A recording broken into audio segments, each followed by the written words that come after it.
सावित्री की अमावस्या के दिन ब्रह्मा जी के मुख से प्रकट हुआ है। सौभाग्यवती नारियां अखंड सौभाग्य के लिए बट सावित्री का व्रत आप लोग करते होंगे, कई लोग अखंड सौभाग्य के लिए करेंगे, क्योंकि इस बट के पेड़ के नीचे भगवान विष्णु शंकर जी से विनती करे थे वर के लिए, इसलिए अखंड सौभाग्य का देने वाला, जिसका प्रॉपर्टी का झगड़ा चल रहा हो, अदालत में कोई केस चल रहा हो, किसी भी चीज का केस, अदालत में अगर किसी भी चीज की अगर केस चल रहा है तो बड़ के पत्ते के ऊपर बालू मिट्टी का शिवलिंग बना, बालू रेत का, बड़ के पेड़ के नीचे ही उसकी पूजन करें, उस पे 3 चम्मच दही चढ़ा दें, अपनी मनोकामना कर कर दही चढ़ाकर उस दही को चम्मच में वापस लेकर शंकर जी की पूजन कर कर उसको विसर्जन करें। वो दही जो लेकर आए, जब अदालत कार्रवाई हो और आप केस के लिए अदालत में जाएं, उसको चंदन में मिलाकर तिलक कर कर जाइए, आपका काम विजय प्राप्त होगी, काम फतेह हो जाएगा। बटकेश्वर महादेव का स्मरण करने से कार्य की सिद्धि होती है। जिस बच्चे का एग्जाम में पास नहीं हो रहा हो, अच्छे नंबर नहीं आ रहे हो, वो भी इस दही का तिलक लगाकर जा सकते हैं। बटकेश्वर ऐसे भगवान शिव विराजमान हैं। 16 श्रृंगार में नारी के हाथ की चूड़ी का कलर अलग हो सकता है, चूड़ी की डिजाइन अलग हो सकती है, चूड़ी अलग हो सकती है, चूड़ी महंगी सस्ती हो सकती है, मंगलसूत्र की कीमत ऊंची नीची हो सकती है, पांव की बिछुड़ी की कीमत ऊंची नीची हो सकती है, कान के कुंडल की कीमत ऊंची नीची हो सकती है। तुम्हारे शरीर पर जितने जितने 16 श्रृंगार हैं उसकी कीमत ऊंची नीची हो सकती है। केवल मंगलसूत्र की डिजाइन बदल सकती है, नाक की लौंग की डिजाइन बदल सकती है, कान के बुंदे की डिजाइन बदल सकती है, हाथ की चूड़ी की डिजाइन बदल सकती है, पांव की पायल की डिजाइन बदल सकती है। केवल नारी के 16 श्रृंगार में एक श्रृंगार ऐसा है जिसकी कीमत जो पहले थी वही कीमत आज तक है और उसकी डिजाइन आज तक नहीं बदली। वो मांग का सिंदूर है, एक जैसी डिजाइन है और एक जैसी कीमत है। सारे श्रृंगार की कीमत अलग, पर मांग में जो सिंदूर डाला जाता है वो एक कीमत का होता है, एक डिजाइन का होता है और एक जैसा होता है, और वो सबसे भारी होता है। सावित्री यमराज से कह रही है मेरे पति को छोड़ दो। यमराज कह रहा है सावित्री तेरा पति मर चुका है, मांग के सिंदूर को पोंछ दे। सावित्री कहती है पूरा श्रृंगार उतार दूंगी पर मांग का सिंदूर नहीं पूछने दूंगी। तब यमराज ने कहा जब तक तू मेरे मांग का अपनी मांग का सिंदूर नहीं उतारती तब तक तू मेरे पास नहीं आ सकती। भगवान यमराज से सावित्री ने कह दिया मैं भी तुझे वचन देती हूं यमराज, मेरी मांग में जब तक सिंदूर है, जैसे सीता ने लाइन, लक्ष्मण जी ने लाइन खींच दी थी और सीता पार नहीं जा सकती थी, मैं भी तुझे वचन देती हूं जब तक नारी की मांग में सिंदूर है तब तक तू उसके पति को उसके सामने लेकर नहीं जा सकता, यह भी मैं तुझे कह देती हूं। यमराज भैंसे पर सवार होकर सत्यवान को लेकर जा रहा था, सावित्री से वचन पर वचन चल रहे थे, अड़ के पेड़ के नीचे छोड़कर आए। क्या चाहिए तुझको, क्या चाहिए तुझको, क्या दूं मैं तुझको, कुछ मांग ले मुझसे। सावित्री कहती है क्या दोगे आप, मेरे पति के प्राण दे दो बस वापिस, और कुछ नहीं चाहिए। जब यमराज यमलोक में प्रवेश करने लगा, मांग के सिंदूर में से थोड़ा सा सिंदूर सावित्री ने केवल हाथ में लेकर अपनी बिंदी पर जो लगाया, सत्यवानंद को लेकर यमराज अंदर नहीं जा पाया। बाहर खड़े होकर कहता है मांग ले, मैं तुझे एक वचन नहीं, तू बोले तो मैं 2 वचन दे देता हूं, तू बोले तो मैं 3 वचन दे देता हूं, तू मांग क्या चाहिए। तब सावित्री ने कहा देना चाहते हो, हाँ। अब यमराज को लगा कि लालच में पड़ गई सावित्री, तब कहा पहला वचन दीजिए मेरे अंधे सास ससुर के नेत्र वापिस आ जाएं। यमराज ने कहा तथास्तु। दूसरा वचन दीजिए मेरे सास ससुर अपने पोता पोती का मुख देखें। यमराज ने कह दिया तथास्तु।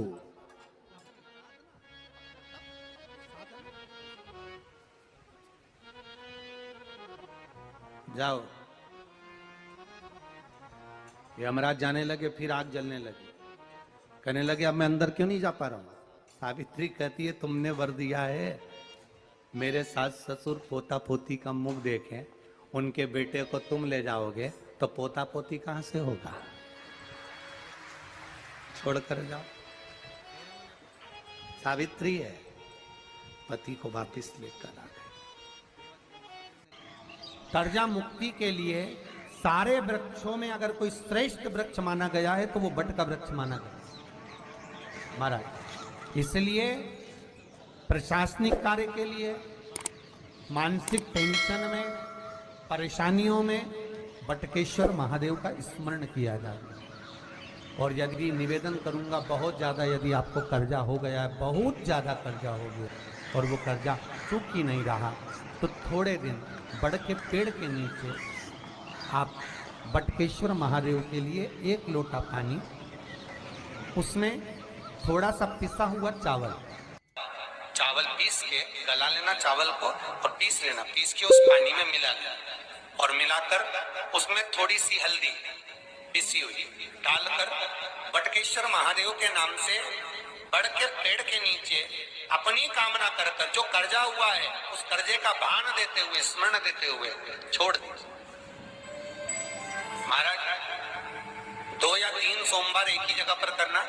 3 सोमवार बाद वहीं से बड़ के पेड़ की थोड़ी सी जड़ उठा लाना और उस जड़ को एक कोई धागे में बांधकर या तो अपनी गले में डाल लो या अपनी जेब में पटक लो, उसको थोड़े दिन पटक कर रखना, लगभग 2 से 3 महीना पटक कर रखो।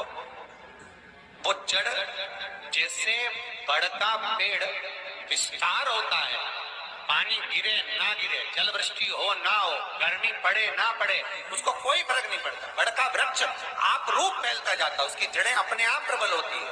उसी तरह ये बटकेश्वर महादेव कहीं से भी अगर जड़ आपके पास में रखी है 1 महीना, 2 महीना, 3 महीना तक, तो ये जड़ अपने आप लक्ष्मी को पकड़कर खींच कर लाती है और कर्जे से मुक्त कर देती है। बटकेश्वर महादेव। पत्नी को कभी हल्का मत समझना।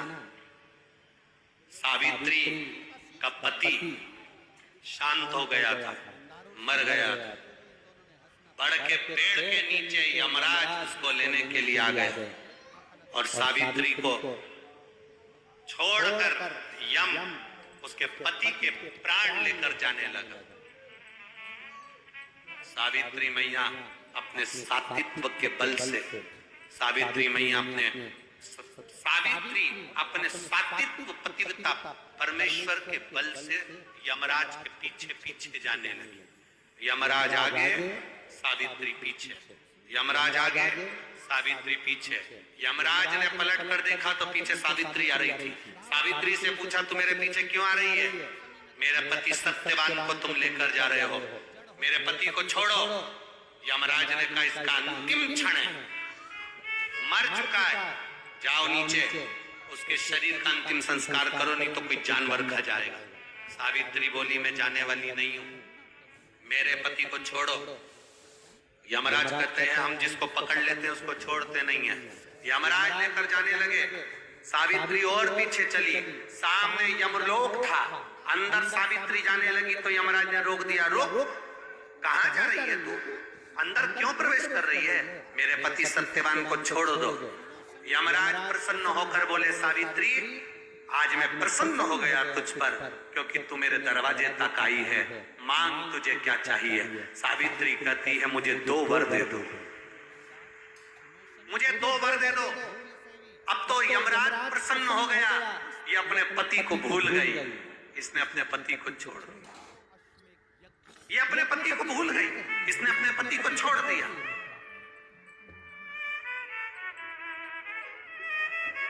और इसने अपने पति को छोड़ दिया।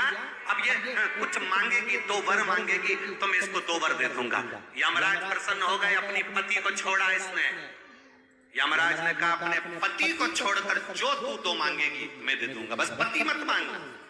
तो सावित्री ने कह दिया नहीं मांगूंगी पति। ठीक है, मांगो। सावित्री ने कहा पहला वर दीजिए। मेरे सास ससुर की आंख में रोशनी नहीं है, उनकी आंखों से दिखता नहीं है, बस इतना सा वर दे दो, उनकी आंख की रोशनी आ जाए और वो अपनी गोद में अपने पोते को खिलाएं, बस ऐसा वर दे दीजिए। यमराज प्रसन्न हो गए, इसने पति नहीं मांगा, तथास्तु। अब यमराज ने कहा दूसरा वर मांगो। सावित्री बोली दूसरा वर दे दीजिए। मेरे सास ससुर आज तक कोई तीर्थ करने नहीं गए, मेरे सास ससुर का जो बेटा है वो उनको तीर्थ कराए, बस ये व्रत दे दो। यमराज ने कहा इसने अपने पति को नहीं मांगा, तथास्तु। अब यमराज ने कहा जा सावित्री के कहां जाऊं?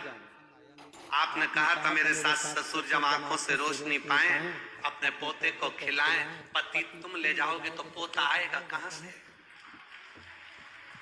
पति तुम ले जाओगे, पोता कहां से आएगा?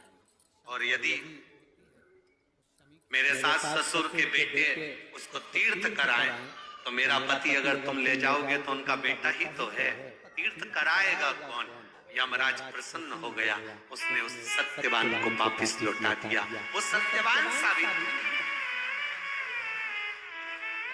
तो जितने भी यहाँ पर मेरे जीजा होन बैठे हैं और जितने आस्था चैनल पर कथा सुन रहे हैं, जितने मोबाइल पर कथा सुन रहे हैं, तुम अपनी पत्नी को कभी हल्के में मत लेना, बिल्कुल हल्के में मत लेना।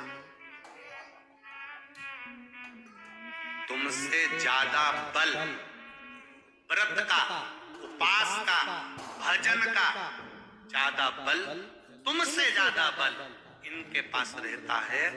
तुम सोचो कि बोल रहे हो कि मैं मंदिर में हूं, उसको बिना घंटी के घंटी बजती है दिमाग, वो तुरंत पहचान जाता, तुरंत। अपने पति को धर्म पत्नी अच्छे से जानती है कि ये झूठ बोल रहा है, ये गलत बोल रहा है, तो भी वो उसको स्वीकार करती है।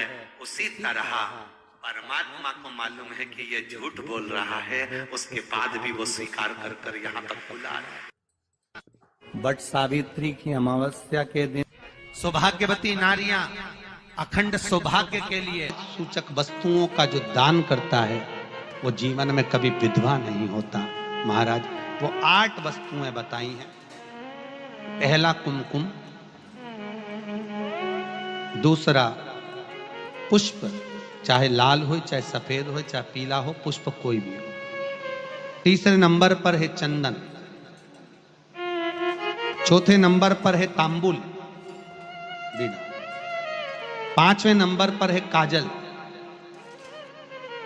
6ठे नंबर पर है ईख, क्या बोलते हैं यहां पर ईख को, क्या बोलते हैं, गन्ना, ईख। 7वें नंबर पर है लौंग, खाने वाली जो लौंग होती है, लौंग। और 7वें नंबर पर है, 8वें नंबर पर है जीरा, जीरा ये भी सौभाग्य सूचक है।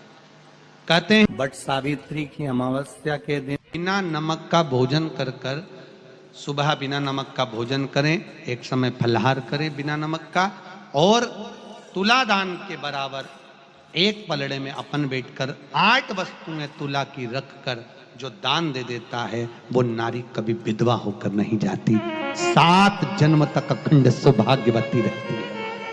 अखंड सौभाग्य। एक विवाह, एक मृत्यु और उसके बीच का जो समय होता है उसमें नारी जब भी अपने मांग में सिंदूर भरती है, अपना 16 श्रृंगार करती है, तब नारी को अकेले में अपने कमरे में, अपने भवन में श्रृंगार करना चाहिए। यहां तक शास्त्र कहता है कि छत पर खड़े होकर भी बाल नहीं बांधना चाहिए। एक पीठिका ने बाल बाए थे खड़े होकर छत पर, और तोते का बच्चा उड़ते हुए आया था और बकासी आने पर मुख में प्रवेश कर कर गर्भ में बैठ गया था। वो कथा भी हमारे यहाँ है। बट सावित्री की अमावस्या के दिन सौभाग्यवती नारियां अखंड सौभाग्य के लिए, बट सावित्री का व्रत आप लोग करते होंगे, कई लोग अखंड सौभाग्य के लिए करेंगे, क्योंकि इस बट के पेड़ के नीचे भगवान विष्णु शंकर जी से विनती करे थे वर के लिए, इसलिए अखंड सौभाग्य का देने वाला। दिल से बताना, जितनी सौभाग्यवती माताएं होती हैं ये संक्रांति पर भी 13 चीजें दान करती हैं, 14 चीजें दान करती हैं। बीच में कोई 16 सोमवार का उद्यापन करेंगी तो भी सुहाग की सामग्री देंगी।